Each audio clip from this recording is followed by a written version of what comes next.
Did you know that the Goggles X has a built-in gyro, accelerometer and magnetometer?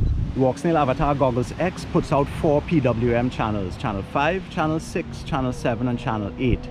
I'm just using channel 7 and channel 8. Channel 7 is yaw and channel 8 is pitch.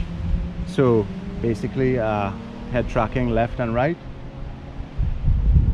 It's really immersive, guys. Being able to look left over at your left motor or look right over at your right motor. All you need is a 3.5mm jack into your head tracking port on your goggles and into the trainer port on the radio. Select which channel is going to control the servo, the pan and scan servo over here.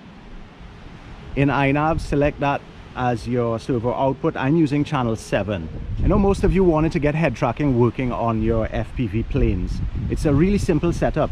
All you need is a servo with your camera connected to the servo, a goggles that has a gyro, and trainer port on your radio.